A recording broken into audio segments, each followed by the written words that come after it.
Hey, good morning once again, everybody. Welcome to another special edition of the Practice Gratitude Success Show. And today, I don't usually do extra shows like this, but this is a very extra special friend of mine, a fella here known as Mr. KickAss Lifestyle, Christopher Rausch. Chris, thank you so much for taking this time. I know you're at work right now too, right? You're at work? Yeah, I'm actually on a job right now. But yeah, good morning, Bob. Good morning, everybody. And thanks for having me on your show. I appreciate it. I want to say hi to the people that are over here. Chris, thank you for coming. People are popping in right now as we speak. So, Chris, I've known Chris. I don't know. It's probably going back maybe 5 years or something like that. You know, yeah, I know it's been a while. It's crazy how fast times go by. I know. Yeah, I met you at an event with a friend of ours, Bandana, and it was all through the thing with Clinton Swain. And he does a thing in San Diego called Play to Win, and Eldana was a pupil of his, and then she started her own little deal, and then so you came down to one of her events, and that's how we met. So it was a weekend thing, wasn't it? Like a whole weekend. Yeah, it was a Friday, Saturday, and Sunday. Yeah, really pretty cool. So tell us what is the whole kick-ass thing? What does that mean? Kick-ass lifestyle. What is that all about? That's a great question, Bob. It's something that I came up with for the viewers out there. If you don't know me, previously I was a suit and tie speaker. So I was wearing the blue suit, the red tie, the shiny shoes, getting up on stage, saying what everybody else was saying. And one day I came off stage and I was like, it's just not me. I like wearing a suit every once in a while, but I just want to be me. I'm a biker, a rocker. I love to motivate people. I love to just be me. And I think that a lot of times in life, we put the face on when we go out and we go do our job, we put the uniform on. And at that point, I was just like, I just want to be me. So I went to the drawing board and I created a couple of different brands. And I wanted it to surround the fact that I love working with people who just want the real straight shit, the straight scoop, none of the self-help fluffy bullshit. So I came up with the blue collar guide to life. And then I was like, okay, blue collar comedy. Then I changed it and I was like, you know what, kick-ass. I say kick-ass a lot, like awesome or rad. And I was like, you know what, I want to hang around kick-ass people. I want to, just have that energy and that directness and that authenticity to help people develop the self-confidence to be able to go out and do everything they wanted in the world. So it just came about, and it's the whole, the kick-ass guide to life. It's become a brand. It's become it's a movement now. And it's really just based on my passion to help people become the best version of themselves they possibly can. And so when you go on stage, usually you wear like a bandana and stuff too, right? Yeah. Yep. I've got the bandana, the tie. I'm a little bit rocker, a little bit business. So I wear the tie and I wear the vest, but then it's jeans and Converse shoes and, just me being me. But I'm also, I've got a master's degree, so I'm part business. My day job, I'm a director of operations. So I've got the business side, but I'm also, blending it with who I really am. So it's just it's a total fun, it's really cool. That does sound pretty cool. Now, do you do speaking engagements and things like that? Because I see a picture of you up there on stage in front of like a lot of people. So what do you do? Tell us about that.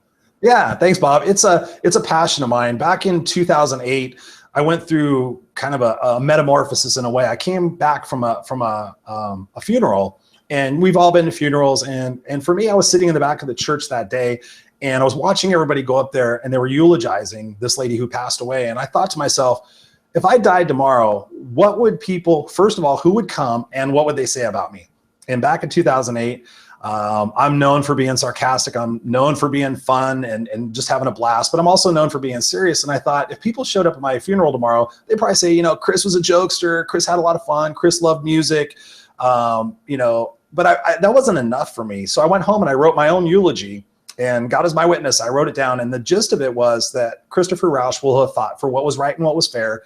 He will have risked for which that mattered. And he will have left the earth a better place for who he was and what he did. And I did that exercise, Bob, and I do that with my coaching clients. And you're spot on when you read it back and you have tears in your eyes. And the whole gist of it was that I will have made a difference in the world because I'm so passionate based on my story and my history of just really helping people get over their past and have a kick-ass life. So I do speaking engagements. I do coaching, very limited, very, very limited coaching. And my biggest passion is helping kids, like at-risk teenagers like I was, So that's my big passion. So yeah, I love speaking. I just love helping people. That's awesome, man. That's so, I mean, that's such a great perspective to look at, write your own eulogy, because we usually try to shut that stuff off, don't we? We say, I don't even want to go there.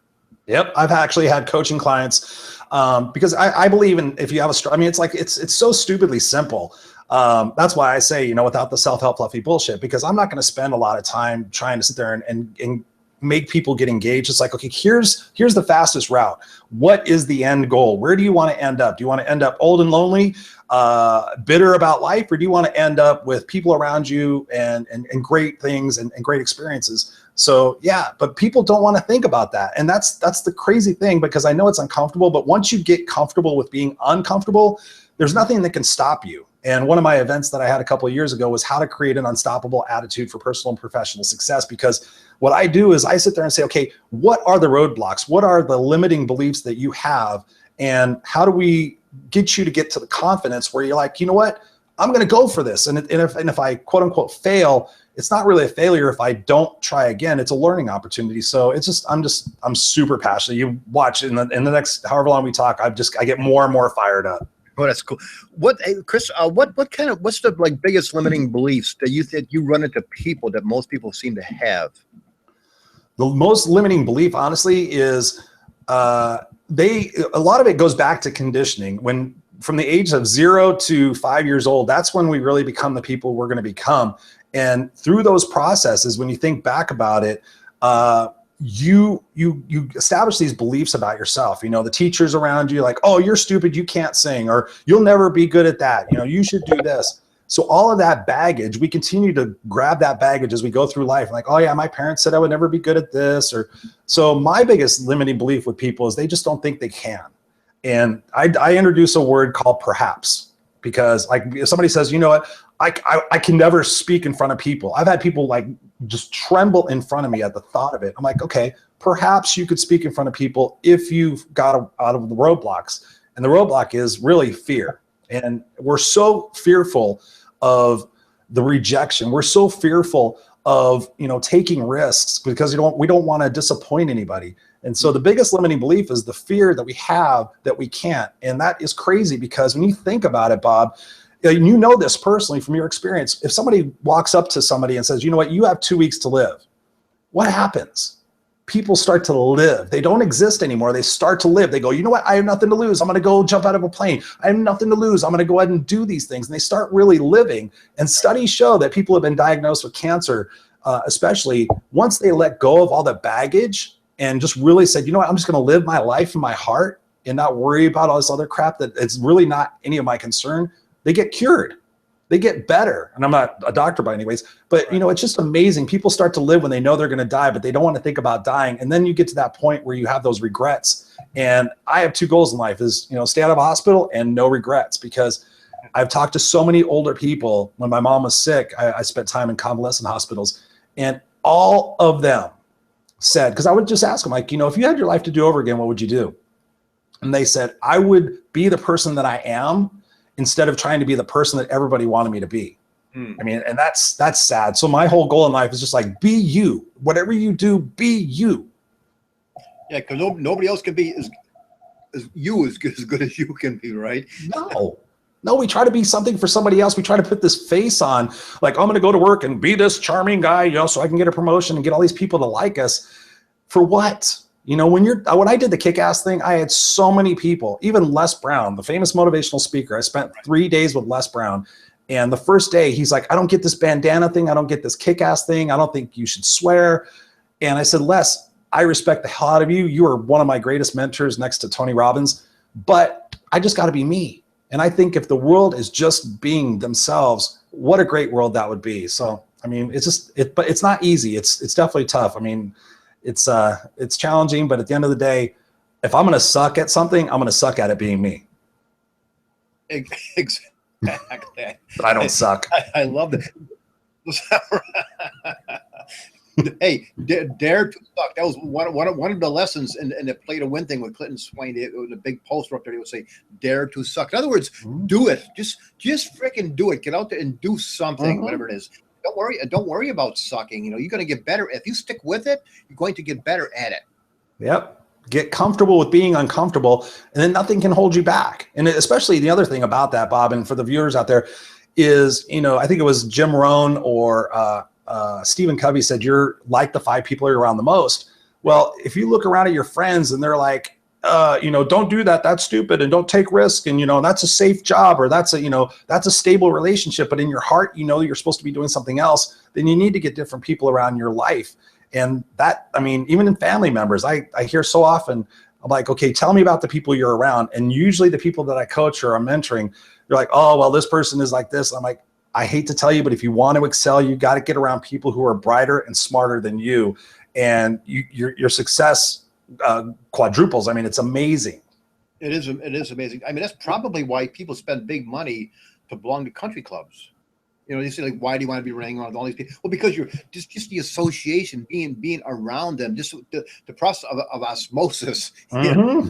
Just being listening to their conversations and things like that.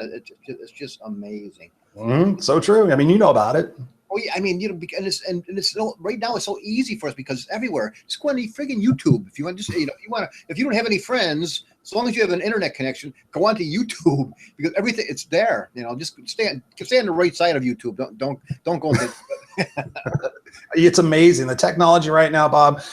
I'm called the no excuses coach because you could pretty much bring me any excuse and I will find a way for you to overcome it. And, a lot of times before it was, well, I don't have enough money to go to school, or I don't have enough money to go get training. And now I tell people there is no excuse. You could literally go on Google. And for you guys out there who don't know this, if you type howtospeak.pdf, you will find a gang load of material out there that will teach you how to do it. I want to learn how to weld underwater.pdf. It's amazing. You go on YouTube. YouTube's the second highest search engine now. You can go on there and you can find out all this information, and it bugs the shit out of me, Bob, when people are sitting there saying, my finances suck and I just don't know what to do and I keep going deeper into debt. And first thing I say, did you Google it? Well, what am I can't afford to pay an expert. All you have to do is just go on there and type how to fix my finances. And you're going to find so much information out there that if you can't get better by applying yourself and doing that, then you're an idiot. And I got a perfect example. I had a guy that approached me for coaching and I gave him my price and he's like, well, I can't afford it. And I said, you know what? I have to have my price that point because people won't take it serious. I said, but if you're serious and you can't afford it, here's what I'm going to do. And I offer this out there for you guys listening. You can hit me up about this.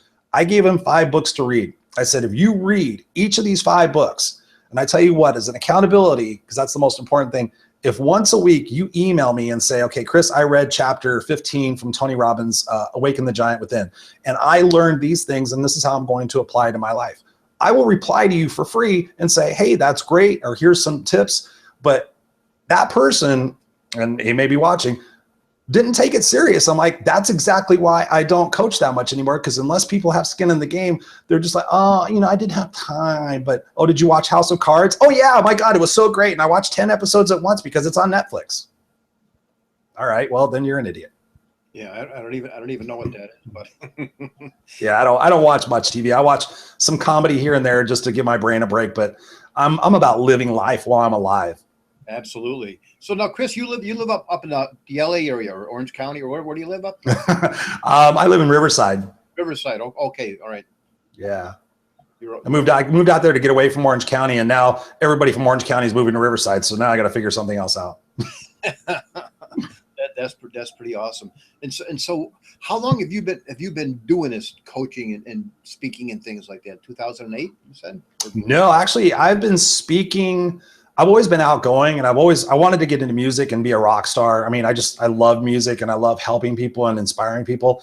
So I've been speaking probably since the late 90s. Going through my master's program, I really became like the group speaker for our program.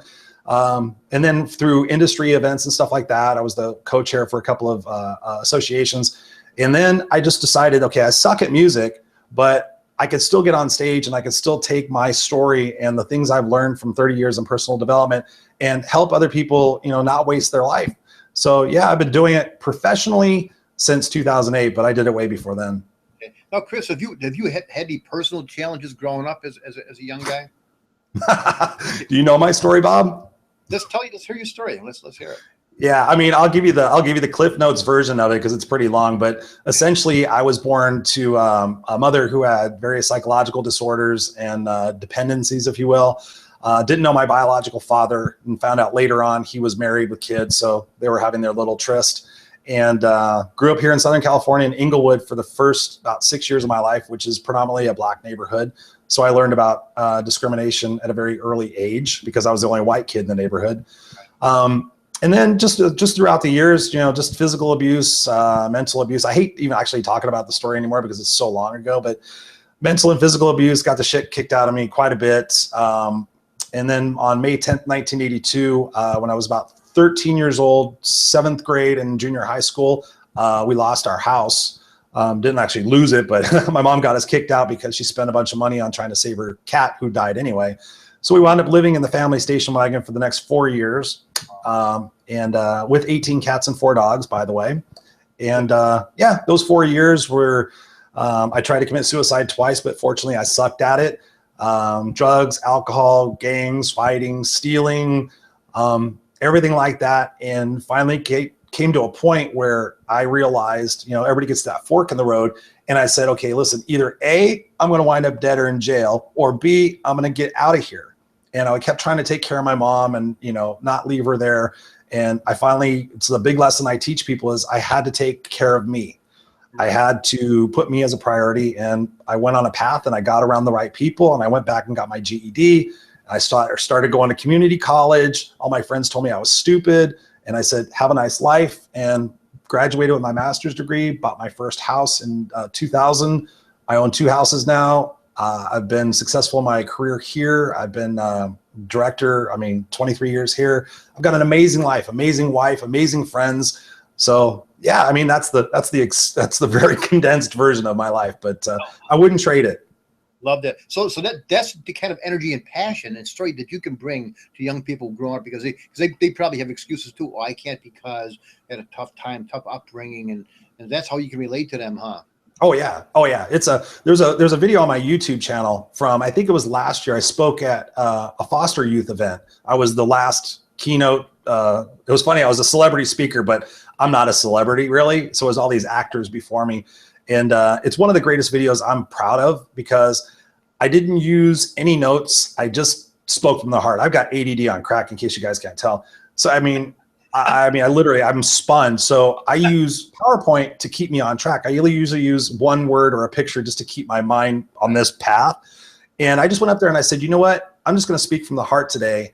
And it was incredible because when you make connections with people and you actually share what's inside and not be afraid of somebody's going to judge you because you dug through dumpsters to survive. And all, there's so much stuff that we put on this bravado and there's all this crap, but at the heart of it, we're all the same. Whether you're black, white, straight, gay, tall, fat, Republican, old, young, you split us down the middle, we're all the same. We all got fears and hurts and desires and goals and dreams. But Bob, that day in that video, I watch it still and I cry.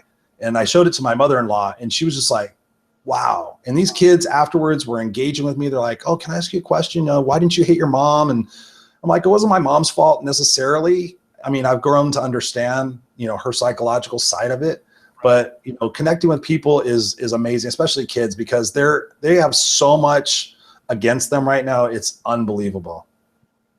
There's also so much for them too, though, if they choose to look in that direction. And is that how you kind of direct them just to a better place, right? Yeah. Honestly, in a nutshell, Bob, I realized this about a couple of months ago. What I'm an expert at is changing people's perception about their past, present, and their future. So a lot of kids will say, like I did, my mom said, don't have kids because, I was abused, you were abused, so you're going to abuse somebody. I'm like, no, Mom, that's bullshit. I can choose to take a different route. I can choose to educate myself. So the thing I try to do with these kids is change their perception and say, okay, yeah, you've been on the street, you've been in gangs, you've been, abused, you've been raped, you've been all these different things. But today is a brand new day. And if you sit there and you look at the world, Dr. Wayne Dyer said, when you change the way you look at things, the things you look at change. And it's such a phenomenal way of looking at stuff. It's like, okay, that was yesterday. Today I'm here and I can stick around these friends and wind up either dead or in jail, or I can take a risk and I can believe in myself and I can go out there and I could try to get a job and get my GED and move on with their life. Because if I can do it, and it's no joke, Bob, if I can do it, anybody can do it. You just got to have the fire within. You got to have the right people around you. And you have to know that if you fall down, it's not the staying down. That the staying down is the failure. When you get back up and you go, okay, that happened, that's another way not to do it, and you keep driving towards it, you can succeed in anything. It's impossible to fail if you keep going. There's no such thing as failure. Failure is just feedback. You're just learning a way of not to do certain things. Exactly. You're spot on. Love that. No, I love that. So how do you, Chris? How do you, like, if you get a young person, and like what you just said right there was really powerful. And I'm a 14-year-old kid, and I'm sitting there and saying, "Wow, man, I'm look up to this guy. This is pretty cool. I want to be like that." But then, you go home, he goes home, and he gets stuck back in the same old place where he was before, and we forget. People, we all do. It's like we can read the most empowering motivational book or inspiring book, and then we put it down. It's like, that was great, stick with us for a day or so, and then it kind of goes away. What do you tell people? How do they overcome that? How do they stay in the zone? That is an awesome question, Bob. It's a couple of things. Number one, I just had this, I think I just saw, I don't own this one, but we take a shower every day, right? Right. We get clean, and then we take a shower, and then the next day we get up, we take a shower. Sometimes we take a shower twice a day. Some people may not take a shower every day, but eventually you take a shower if you have a shower, right? So the point is that with motivation and inspiration, it's not a one-time thing, especially with books. For me, I read. As I read, I write. And so I'm writing stuff down, and it ingrains it in my brain. Actually, writing it makes a subconscious agreement in there. So I tell people that, okay, yeah, you read a book. What did you get out of it? What's your retention rate? And you have to do that every day. For me, example, I listen to a daily coach cast by a friend of mine, JB Glossinger. He runs morningcoach.com. So every day, every single day, 15 minutes, I get that re-energization. I don't know if that's a word.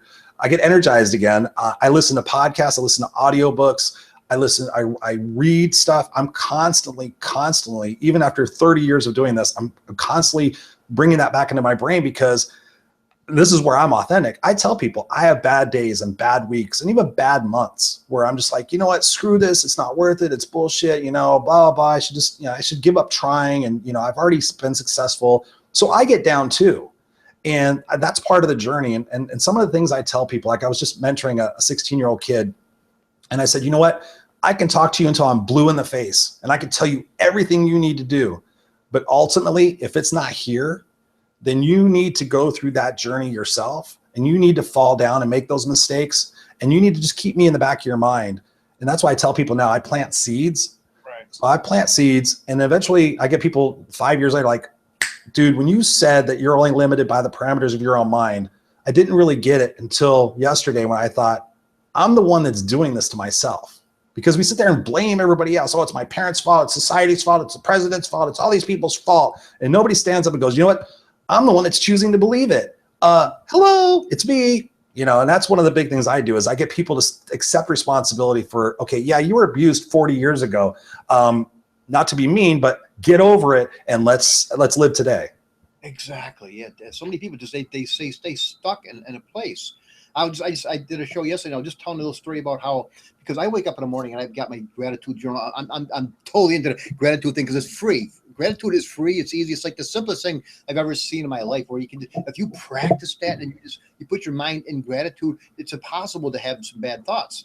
But I was laying there and I was just thinking, I just thought of an event like happened like 3 years ago, and it wasn't, and I wasn't like dwelling on, but then all of a sudden I felt like I was a drill. You ever see those big drills in the back of a truck, and they start drilling a hole? And I felt like I was starting to think about this situation, and I was like, and I'm drilling a hole, and I'm going down deep, and I said, wait a minute. I said, stop. I was there for about maybe 5 or 7 seconds, and I said, I know where that was going. I was going to start getting into, and then when you have those negative thoughts, the energy, then you project it into the universe. You project that negativity, so you have a negative thought. And that's why I stay away from things like TV, newspapers, and that kind of stuff, because you don't want to bring that into your life.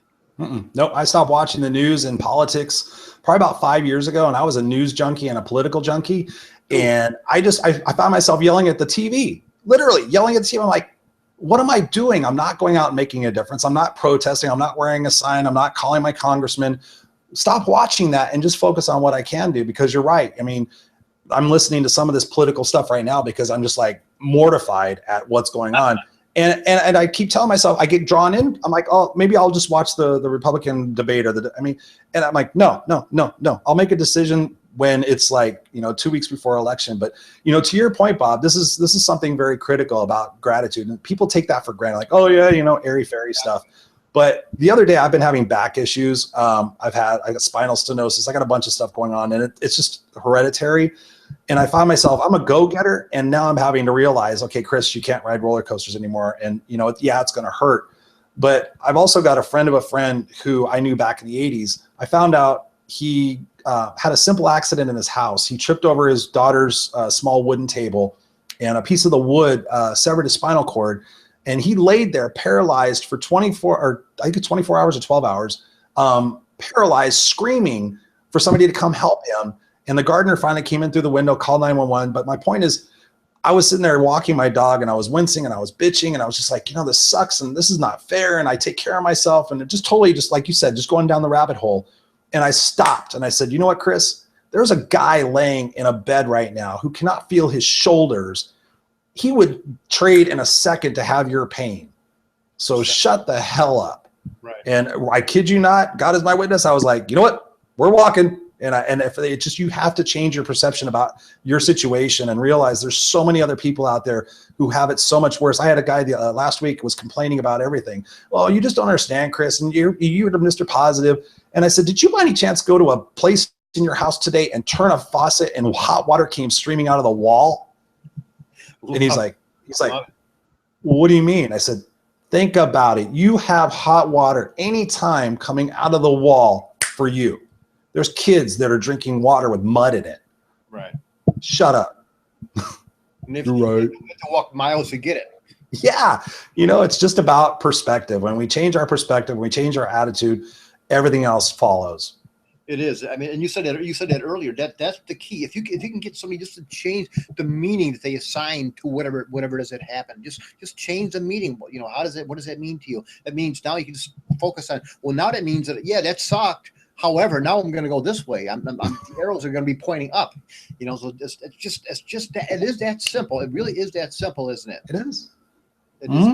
It's that simple. Well, Chris, I got to see that video. I have to see that video that you're talking about there. So and what's the best way for people to get a hold of you?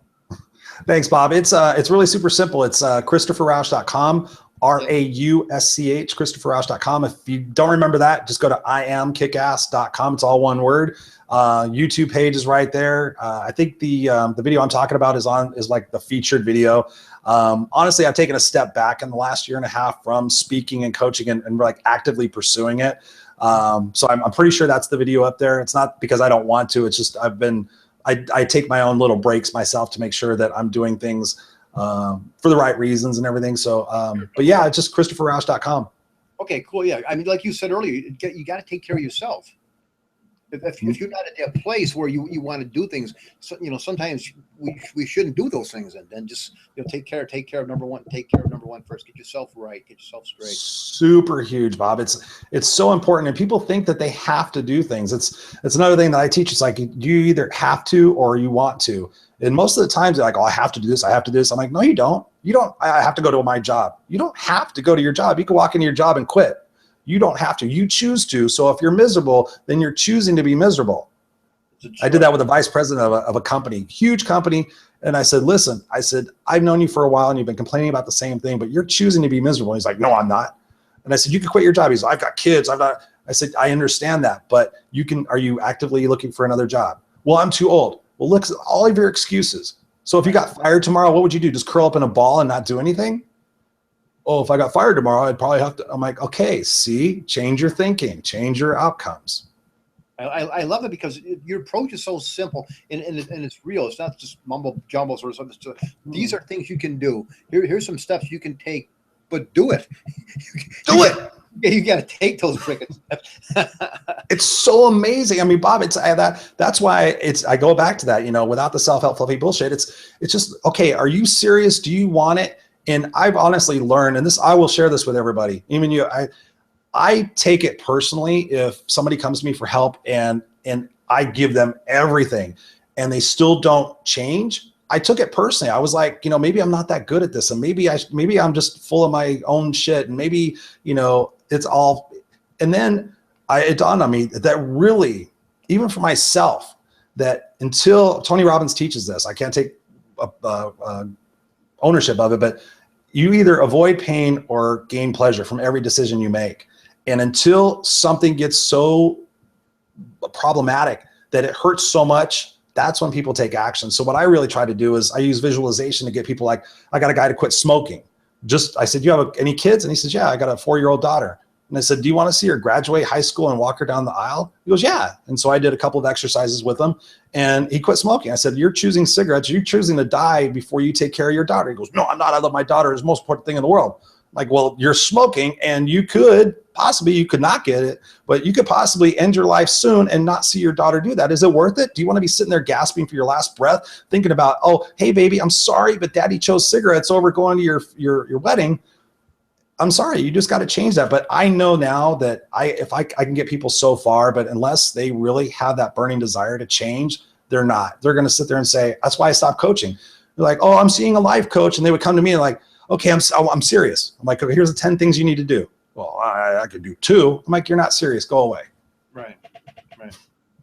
When it's like the thing that you always hear on the videos. When you want to succeed as bad as you want to breathe, that's when you can be successful. When you put that kind of effort into something, when you say, that's it, I decide, and no matter what, you start living a yes life. Say yes to life, that you are going to do it no matter what. It doesn't matter what gets in your freaking way. It doesn't matter. Anything doesn't matter. Just do it. Yep. You got to have hustle. You have to have fire. And I'm not telling anybody that it's easy. Trust me. I'm an entrepreneur. It is tough. And you just have to really decide. You have to have a game plan. You have to have accountability people in your life. They're going to be like, hey, did you do this week? Because I know personally, I'm great at planning. I'm great at writing content. I am so spun that I am not focused. So I need somebody kicking my ass every week going, hey, Chris, you said you were going to do this. Did you do it? And out of pride, we'll do it. But it's not easy, but it's so worth it, because when you think about your life in 10, 25 years, are you going to look back and go, wow, I really should have done something? Are you going to regret that? And if you're not going to regret it, then fine. Status quo, steady Eddie is fine. If you want to go home and watch TV every night and spend time with your family and eat the same thing, that's cool. That's totally cool. But if you have a fire in your belly and you have this thing that you want to do not die with your music inside of you. You got to get it out and go live. Exactly. Because how important is it? Like before you mentioned about hanging around with people that are going to help to raise you up. About getting coaching you get coaching yourself? Yes, as a matter of fact, yeah, I've been part of masterminds. I've had nutritional coaches, regular coaches. Now I'm at a point where I know so many coaches that we have accountability phone calls with about 3 or 4 of my friends.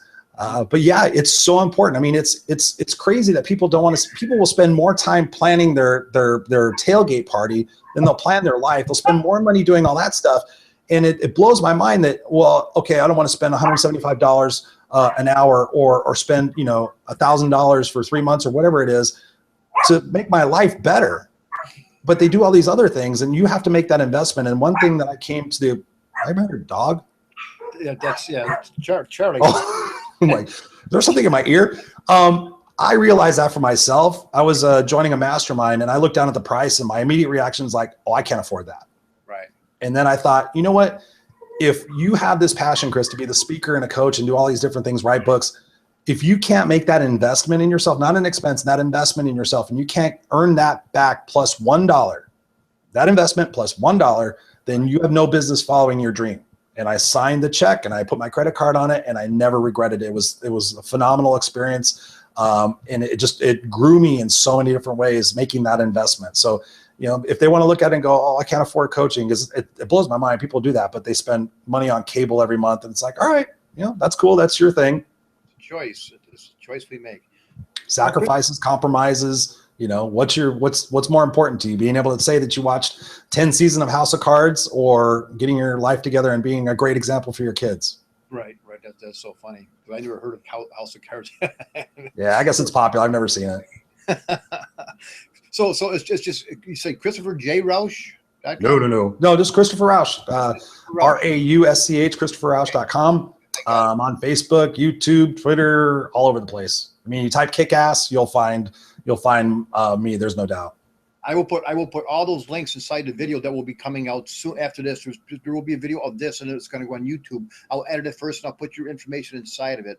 Cool. So then I'll combine it into the blog for the first show with Jackson Kelly, who's over here on the site. He does a regular show every Friday morning. He comes in and does a Friday show. He does a show called Friday Night Live every night too at 6 o'clock Pacific time. It's like an entertainment thing. Him and his wife Christy Kelly, they do a really cool show. So that information will be inside of the blog that comes out a little bit later on today as well. So you'll get that. You'll get that. So cool. Chris, it's been wonderful reconnecting with you. I know we've been back and forth talking about doing things for such a long time, but I honor everything you're doing. I appreciate. I love you, man. I think what you're doing is the world needs that. People need what you're doing, how you're sharing your gift and helping have change other people's perception of things aren't as bad as they really think they are. Thank you, Bob. It's been a great time being on your show. I really appreciate it. And I'm so proud and honored to be your friend. And you're so inspiring. And thank you for doing this and bringing the gratitude to the world, because it's so important. It's just incredible what we take for granted. So thank you for doing that, because you're making a change in the world too, buddy. Thanks, Chris. I appreciate that, buddy. No problem. It's been great. Anytime you want me to have you back, just say the word. I will take you up on that offer for sure. Awesome. Well, it's been a great time, and I really appreciate it. And you guys can feel free to connect with me and let me know what you think. And if you have any questions, yeah, no problem. Wonderful. Thanks, Christopher. I'll talk to you later, buddy. No problem. Thanks, guys. Okay, bye-bye.